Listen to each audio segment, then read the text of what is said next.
And here we go. Digital Adele back with another Digital Adele Hoops Beyond the Backboard podcast for you with my co-host, Matt Hanifan. Haven't seen you in a while, Matt. How you doing? I'm doing good, man. I'm doing good. We're in the dog days of summer. Man. So, each day goes slower than the last, but I'm doing good, man. I'm doing good. About yourself?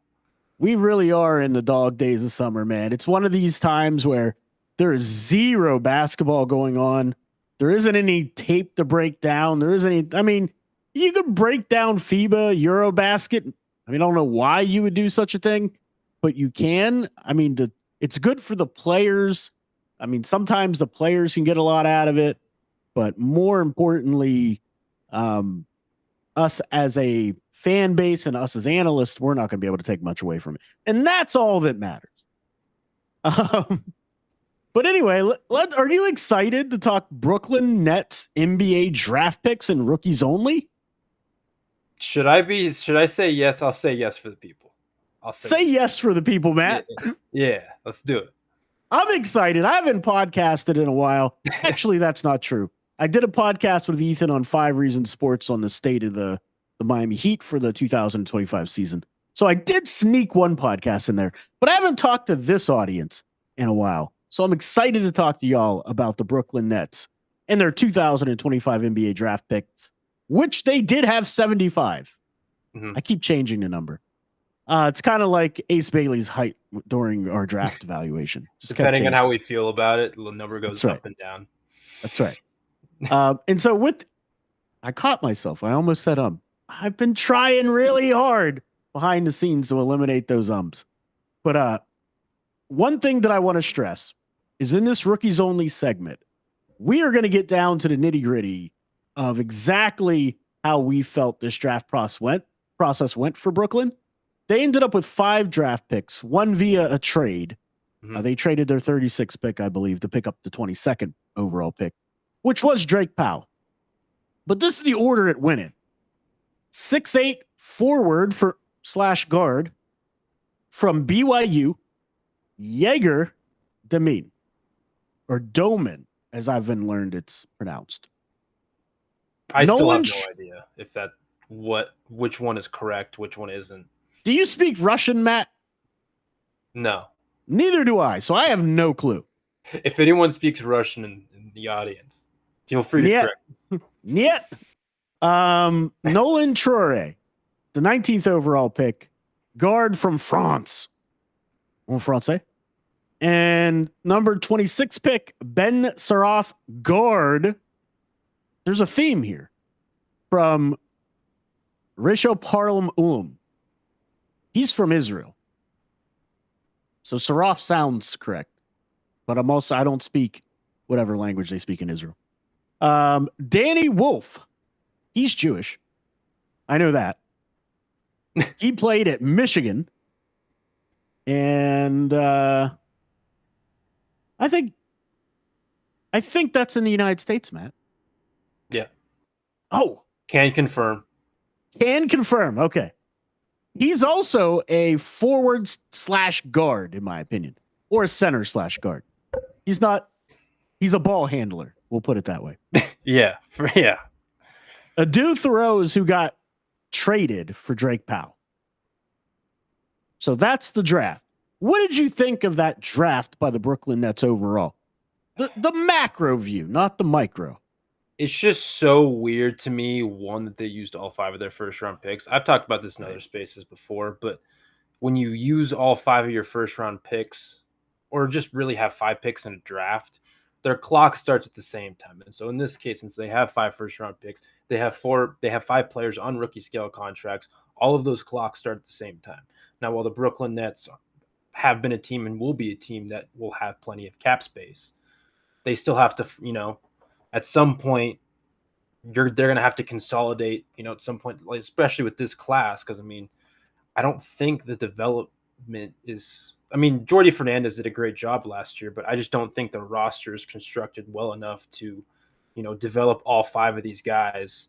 Right. And obviously, not all growth is linear, and so some of these guys may not develop as quickly as others, but it's just a weird process to use 5 first-round picks. And then when you zoom in a little bit more, it's like, okay, you drafted 4 players with similar skill sets, a couple players with similar archetypes, like, Danny Wolf and Egor Demin, like they're both like very big ball handlers.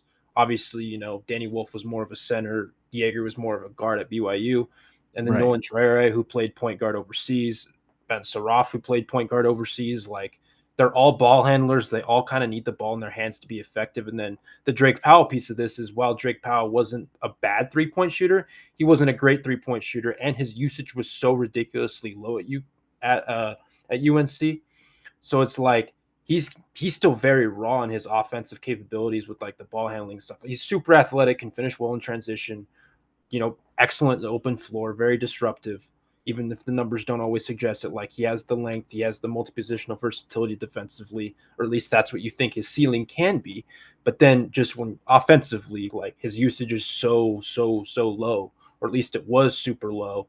It's like you really didn't know, you really don't know what you have in him yet. And like I just, again, like the Torare, the Saraf, both were poor 3-point shooters. Egor was, I mean, we'll talk about it in a little bit. He was a poor 3-point shooter at BYU. Danny Wolf was solid. Like it wasn't great. It wasn't great. Spectacular. No. But he was okay. Like he's probably the best of the bunch, and he was still in like the mid 30s. Even though his skill set is tantalizing in and of itself, that was like a question or a weakness of his. And so it's just a really weird class because it feels like so many players, while they're different sizes and whatnot, it's just a duplicitous skill set.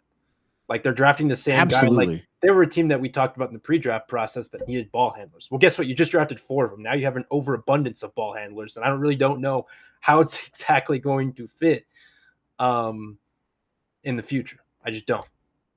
And so I'm going to play devil's advocate and take the other side of this. I agree with you overall. Starting, having to pay all these guys at the exact same time is going to be an issue, but it'd be a good problem to have. Sure. Because if you can't pay one of them and you could flip them for a better asset at some point, for more assets and to continue to stockpile assets, that's kind of the way to go in the modern NBA with the CBA, where you can only have 2 max guys. So if you can get 2 max guys out of this, which I don't see 2 max guys out of this class for them, then you're doing something right.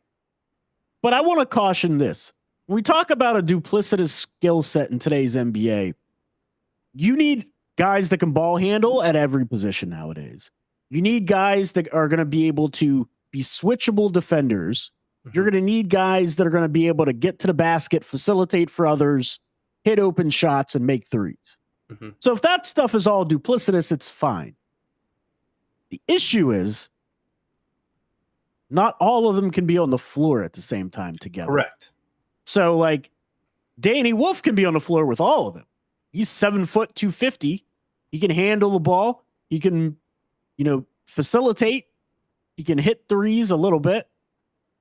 He can take it to the basket, block shots, switchable defensively. But Nolan Torare and Ben Saraf, for example, can they share the floor together?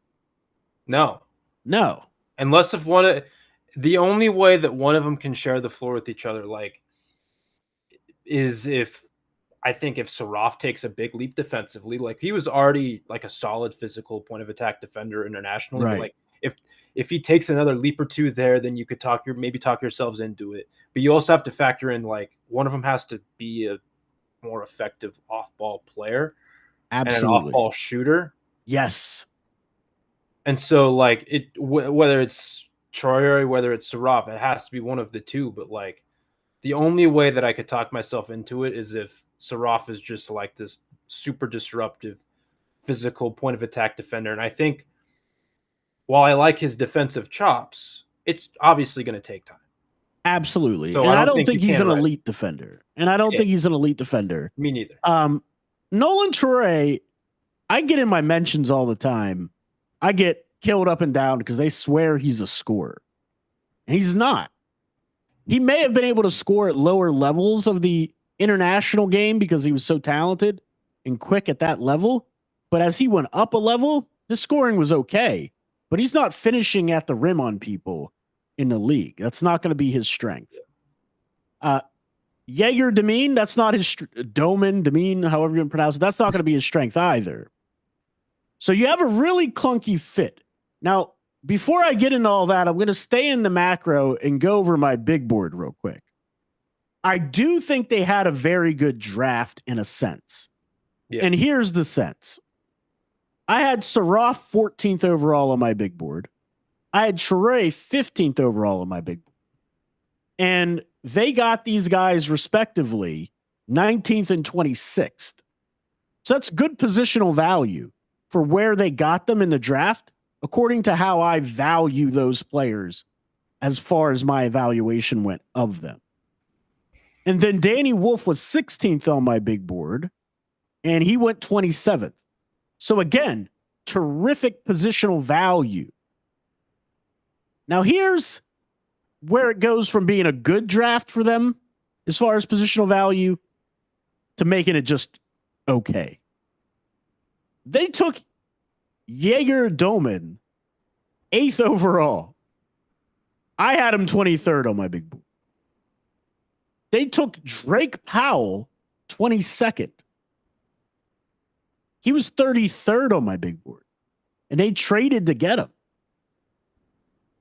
I feel like there were players that could have fit that roster up and down the scale of where they picked, that they could have gotten better positional values for those guys. What did you think of the overall value of what they got for their picks? I'm trying to pull up my big board now. It's not loading for me. But I did have... It's because Fanspo hates you, Matt. Yeah. Saraf, I had the highest of all of them, and he was their last pick, which is kind of funny. At least right. I think I had him the highest. I also had Danny Wolf within my top 17, top 18. Right. I want to say I had Saraf like 12 or 13, if I can remember correctly. Yeah. Torare was like middle of the pack for me. I had Drake Powell, I want to say in the 30s, and I had Egor in the like mid to late 20s. Again, I'm saying this all from memory, so I might be a little bit off. Because hold his feet to the fire, people. Yeah, hold my feet to. I thought the Egor one was weird because again, like just a top 8, like he was more of a guy. Again, people who have listened to this show know how we feel about him, but it was more of like you love him or you hate him type deal. That was kind of like if you went around the internet and parsed through how different people felt about him, then you could kind of get that gathering. And Brooklyn loved him, so they took him 8, which I think they're going to regret that one. I do. Me too, but we're not the Brooklyn Nets, so who knows what will actually happen.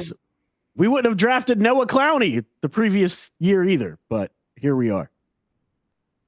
Yeah, so our previous criticisms aren't because of the players, at least for me. It's more of the fit of it all together.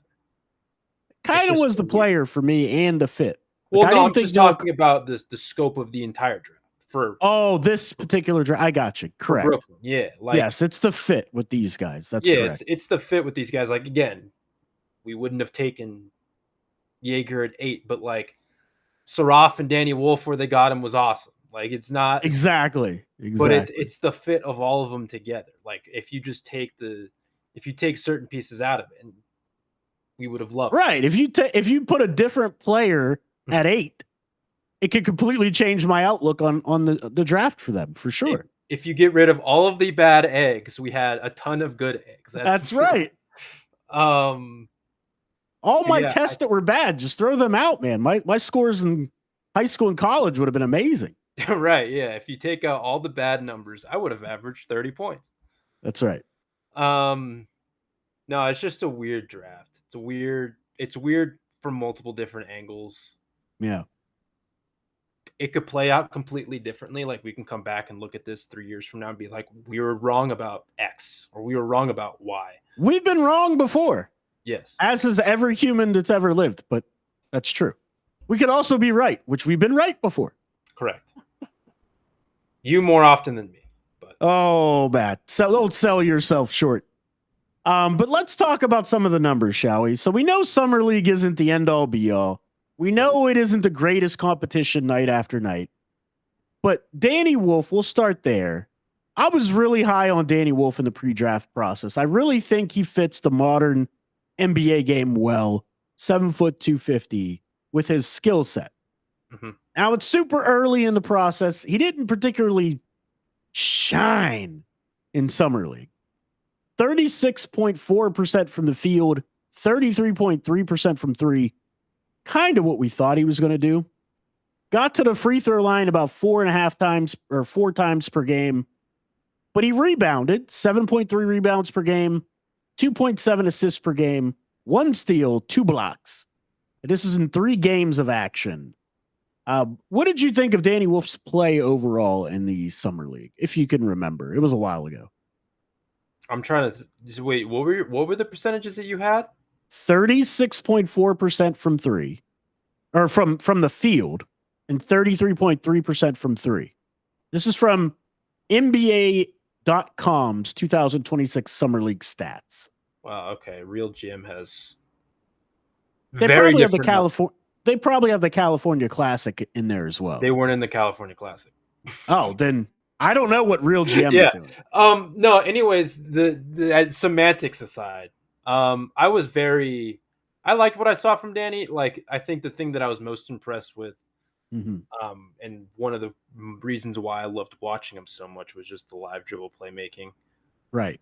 He only averaged, 3 dimes per game, so I don't think that does him full justice. But like some of the live dribble reads and the live dribble playmaking, that was already there. That wasn't like a new feature of his. That wasn't something that just came out of nowhere. We saw that throughout the entire pre-draft process. But absolutely, to see that type of environment with dudes who he's barely played with, was an awesome sign. Real Jim has him at 40% from three. Again, I don't know how accurate or inaccurate that is, but I think we should trust NBA.com more than Real GM.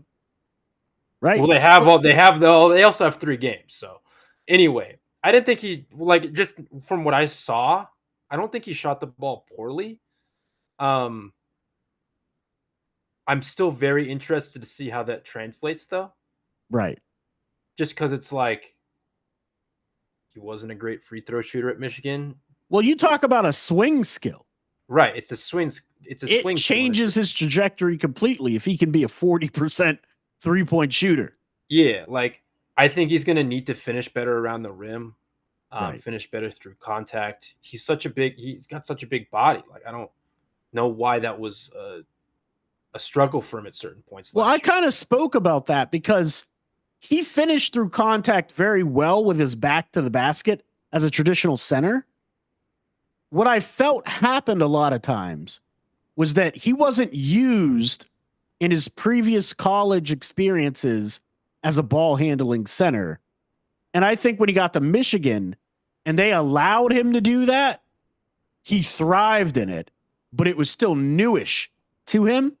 So he's still learning how to do that and to finish off the dribble through contact. It's a different thing to do it with your back to the basket on jump hooks and drop steps. Does that make any sense? Mm-hmm. So Danny Wolf, I liked. I agree with everything you said. And one thing I think too, when he has a specific role and they kind of design things in a way to take advantage of his unique ability, I think he'll shine even more. That's my take on it. Because like you said, his facilitating, live dribble reads, his ability to find his teammates when he gets doubled. Because when you're 7 foot and you start rumbling to the basket, you're going to draw some bodies. Right. So I think he's going to be even more effective as the season goes on. So next, the person that I would like to talk about, because frankly, I sorted the names in alphabetical order, and now I kind of want to go backwards because I passed them up. That's Ben Saraf. So since I already passed them up, we're going to talk about Ben Saraf. And he's on the first page. Cool. You sort alphabetically. He averaged 30.4% from the field and a whopping 0% from three. Yep. He did facilitate. He did have what, like, two, no, is that his turnovers? Let me see. Let me make sure this is lined up. Yeah, 3.7 assists. The one thing I don't like about NBA.com, they don't have a static window pane at the top of their stats list. So when you scroll down, you can see what column you're in. You know what I mean? Yeah. It's irritating.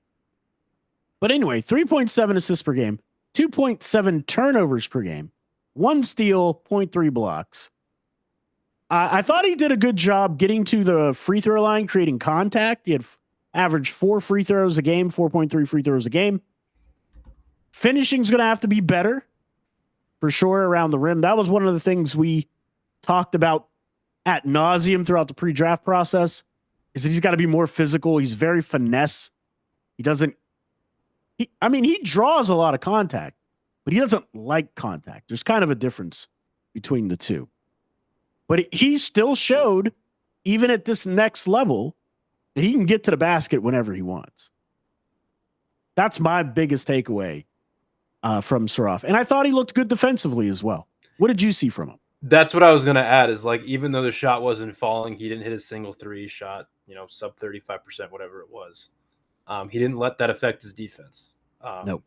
And that's something that, you want to see from these guys, because again, when you're in Vegas, when you're in this type of environment, everyone's trying to get theirs. Like, not everything's going to go your way all the time. He didn't let that affect his overall play. I didn't think the playmaking was all that bad. There, it was hit and miss, but I think defensively was where I was most encouraged. Obviously, I want to see him shoot the ball more efficiently, pull up jump shooting, spot up shooting, free throw shooing, all of those areas that I want to. Shooting period's a project, though. That's going to take a year plus. But again, like, that's what I want to see more of in the future. But just from what I saw in terms of like him defensively, him as a playmaker, again, like the positional size, I think stood out. Oh yeah. But those were the things that a couple of the things that I was most encouraged by. Absolutely. And I think with these guys, it's going to take some time. And because they all need to handle the ball, not all of them are going to pop in this type of environment when they're on the floor with so many people that need the basketball as well. Mm-hmm. We've already talked a lot about Egor, so I think we should just skip him for our purposes, because we've already talked a lot about him. Let's go to Nolan Torare, if we may. There we go. Just scroll down here in my list. Where he is? No, there's another Nolan. Nolan Hickman. But Nolan Torare, 30.4% from the field, 14.3% from three. There's a theme here with this draft class. And that's their 3-point shooting. Still not good. And we kind of told you that throughout the entire pre-draft process. He did hit his 2.7 free throws per game. So he shot 87.5% from three. 3.3 assists, 2.7 assists. No, are those rebounds? 3.3 rebounds, 2.7 assists, 2.3 turnovers per game. Didn't get a steal. How do you not, as a guard, get 1 steal in 3 games? Like, the ball doesn't, like, roll to you. Bounce your way a little bit. Doesn't bounce your way once. I knew he wasn't going to get a block. Hit no blocks. But not even a half a steal? Like, wild times. But he's also not a defender, and we knew that also. Caught myself again. I almost didn't know. The one thing I want to say about Nolan Torare is he looked small. Like 175 pounds was noticeable. That's a little guy. Offensively, getting to the rim, finishing around the rim, not going to be great at 175 pounds. Defensively, not going to be great at 175 pounds. I mean, he's quick, but when you look at Saraf is just as quick. Like he gets wherever he wants. I mean, he can't, Dude. but no, I think Troyer he's got a quicker first step. I would say he's a little bit quicker, but at 175 pounds compared to 6'6" to 200, yeah, to be expected. Yeah, to be expected. And he's going to have to learn to change speeds better. He's going to have to change speeds a lot more to be even more effective. One thing I like about Saraf, and this is why I had Saraf higher than him, is he changes speeds really well. He'll go from standing to like hesitating, cross you over and gone in a split second. Troy is a little more smooth, a little less herky-jerky. And he's going to have to learn to change speeds a little bit better. But again, he's going to have to shoot the 3 ball way better. Like if he's going to be on the floor, he's going to have to really shoot the ball better. And I know whenever we say small, people are like, but he's 6'3". 6'3" is not small. Look at Steph Curry.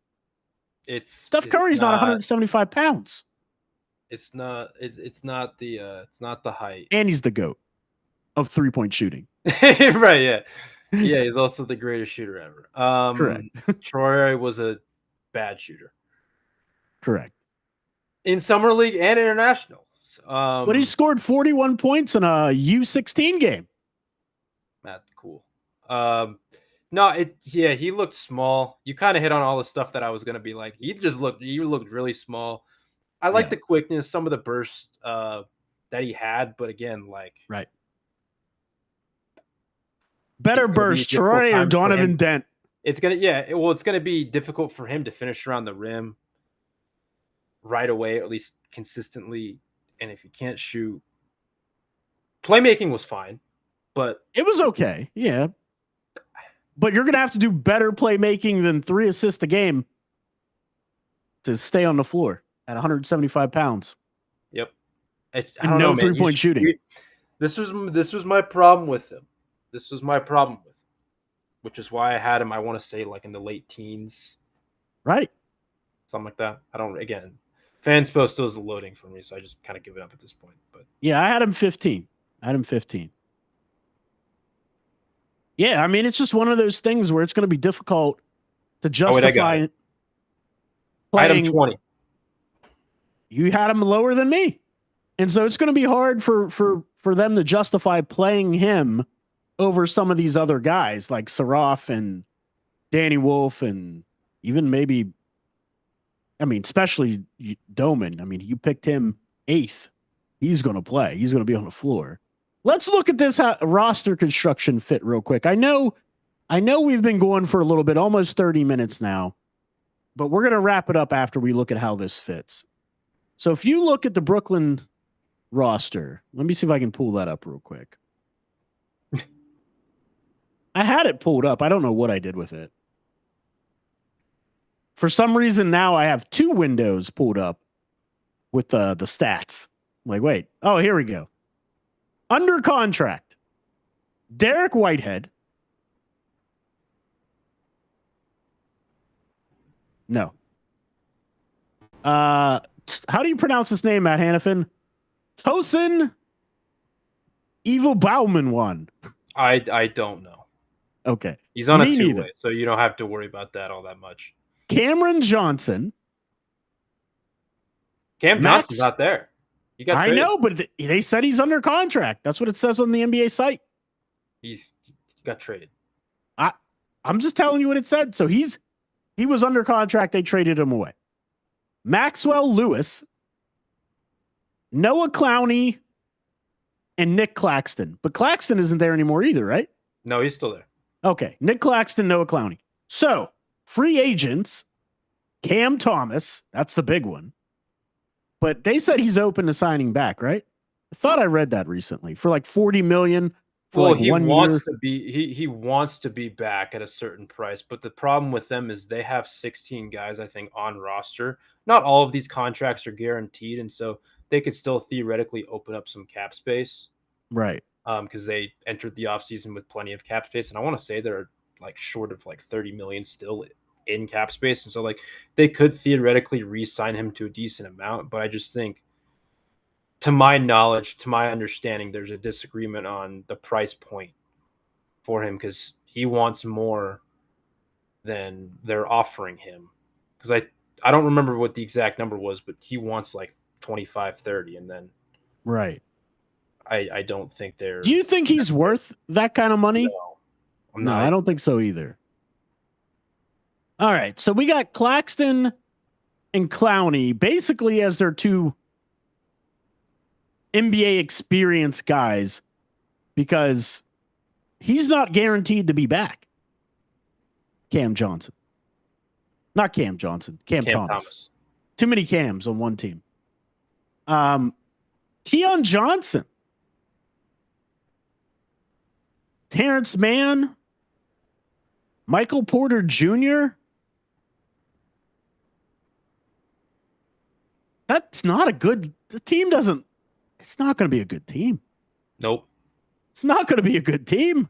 Jordy did a great job last year, and he superseded pretty much every expectation that I had for him. Right. With last year's roster, he could still make. He can still make fried chicken with chicken you know what, but at the same time I don't know, Matt, dude. I'm looking at this roster and I'm like, what? Well, he did it last year with. So who's your starting point guard? Is it Demin? Flip a coin, see who it is. Is it Demin? Is it Saraf? Is it Torare? It's got to be one of them. They don't have anybody else. No. So a rookie point guard? Point guard's the hardest position to transition into in the NBA. It would have to be some combination, like their starting lineup. It'd be some combination of Torare, Terrence Mann, Michael Porter Jr., Danny Wolf, Claxton. Well, you have Keon Johnson there too. Michael Porter Jr. Sure. and Clowney. Cam Claxton. Thomas starting point guard. No. But Cam Thomas isn't guaranteed to be back. Well, no, but I'm just saying it'd be funny because he never passes. Oh, he never passes. Never met a shot he didn't like ever. Yeah, Michael Porter Jr. will chuck him up there too. This roster stinks, but Jordy's a good coach, so who knows? They'll Dude, probably win be like tough. 25 games or something, or I don't know. Yeah, 25 games sounds right. I could see that. Maybe I'm overselling, or I don't know. But where do they find playing time for all their draft picks? Who ends up in the G League? Does one of them end up in the G League? Saraf end up in like. I was gonna say it's probably one of Saraf or Torare.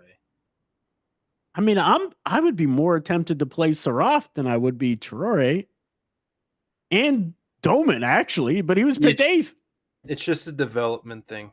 I think they want to develop maybe some of these guys. I don't know. Like the roster construction's so bizarre. It's so weird. Drake Powell backing up Michael Porter Jr. Who's backing up Claxton? Is it Danny Wolf? They're going to play him at the 5 and let him handle? Sure. Drew Timmy's still there. Drew Timmy. Your guy, Noah Clowney's still there. That's my guy. That's right. Noah Clowney. Every Nets fan watching, you guys know how I feel about Noah Clowney. And it's not good. They're just short of 20 in cap space. Let's go over Noah Clowney's numbers, shall we?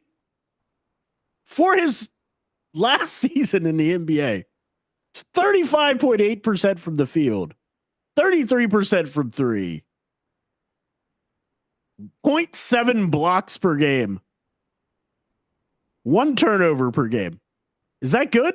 Hold on. I forgot to mention Zaire Williams and Day'Ron Sharpe are also there. For what it's worth. Again, I don't think those signings have been made official because again, the overabundance of roster spots available. And they're gonna have to cut corners somewhere, whether it's via trade, they waive some of these non/partially guaranteed contracts. Right. Whatever the case is. You mean you don't have faith in Derek Whitehead? Pass. But look, the big thing I want to point out about this roster construction, I know Sean hates positions, but Noah Clowney's a forward, right? Mm-hmm. The name I can't pronounce is basically a forward. Michael Porter Jr. is a forward. Drake Powell's technically a forward. Drew Timmy's a center/forward. Why does Real GM have Nolan Torare listed as a forward? We talked about that during the draft coverage. Huh? I don't know why either. But Danny Wolf is a center/guard, but he could also play forward. They have an overabundance of small forwards. Like, there's so many of them. Well, I mean, I think Porter Jr. he's a 3-4. Ugh. You got Porter at the 4, you're in some trouble. Defensively. Well, defensively, fine. Yeah. Offensively, because he's just going to spot up on the 3-point line anyway. Right. That's all he's going to do no matter where he's playing. But yeah, so overall, I'd probably give them a C+ as a grade. In the draft? Yeah. Probably a C+. Ooh. I don't know if I would go that high. I'm a tough grader. You're a tough grader. That's right. I was thinking, like, in my head, I was thinking like C-. Deep. I mean, you were acting like we were a gulf apart. Like, no, I was just surprised C+. to hear. Usually, you're the harder one. I typically am, but they got such good positional value with Traore and Saraf, and where they got Danny Wolf. Yeah. I think that makes up for them taking Dolman at 8. Just the fit. Yeah, it's just the fit is so bad. Like, so I think the positional value is what gave them the C+ in my opinion. That's fine. More than the overall fit of all the pieces. That's a reasonable counter. Just for the people out there, I had Saraf at 11, so not 12 or 13. I had Danny Wolf 19, Nolan Torare 20. I thought I had Wolf higher. Drake Powell 28, and then who am I missing? So you said Dolman, you said Saraf, you said Wolf. You're missing Troy. No. I have Egor 23. I didn't say him. Oh, you didn't say Egor. Yeah, he was way down on the list, 20. folks. I have Torare 20. Yeah, he was way down on the list, folks. I mean, I understand he shot the 3 ball pretty well in Summer League. Hopefully that continues, but he's got a lot of other limitations. We talked about ad nauseum on our coverage when we actually did profiles on him. His laugh. What's laugh? Is laugh a word, people? Lack of vertical athleticism is going to be a problem. lack of burst. Well, that's correct. Just lack of athleticism. Yeah, just lack of athleticism. Going to be trouble. He's going to have to get much, much stronger because that's part of one of the reasons he struggles finishing at the rim. Doesn't have athletical pop, and he doesn't. I said athletical pop. I'm on fire today, just making stuff up. And he doesn't, and he isn't strong enough to finish through contact. So that 3 ball is going to have to be there, man. And he's going to have to make higher level reads. He's a good passer. He has good vision, but I feel like he gets stuck in drill work. And it's like the ball's supposed to go here because this person is here, but he doesn't check it. And then it gets it's a turnover. So I think he's going to have to clean some of that stuff up. I think his handle is going to have to get a lot tighter. But that's enough going down the rabbit hole of Egor Demin. Anything else you got, Matt? And then wrap up today's show. You saying athletical pop. I don't remember what the context of this was, but I was on Twitter and I said vertical pop in something, and someone they're like, what's vertical pop or something? Like someone was like in my mention, like, I've never heard that ever. Like, what is that? What is that? Yeah, I think someone else filled in and explained it to me. I just didn't care enough to say anything. That's how I am. I used to be a lot more active in terms of like me tweeting on Twitter. Nowadays, I just kind of like scour the internet, and it's probably for the best, Matt. Yeah, I don't engage in as much as I used to, for better or worse. Matt's growing up, people. He is maturing before our eyes. I just don't care to get in arguments with people online. That is maturity. That is maturity, Matt. Whether it's arguments or just discussion in general, I'm just like, I'll like it. I don't even want to talk to you. Yeah. in With that real being life, said, I'm Matt, very introverted. I just kind of sit in my corner and just do my own thing. And if anyone bugs nothing me, wrong with that. yeah, But I mind my own business. in this business, we got to promote ourselves. So Yeah. tell the people where they can find you, follow you, and get more of your work where you will not answer them. I was gonna say, if you want to find me where I'll never respond to you or whatever the case is, no. At NPH_824_ on Twitter.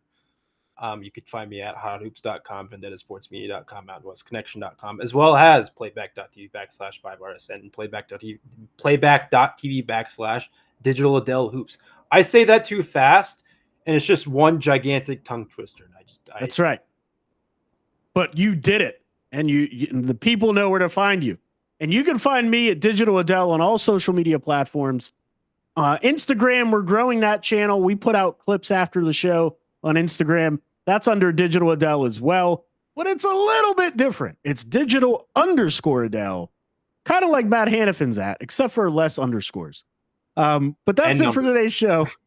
We'll see you next time.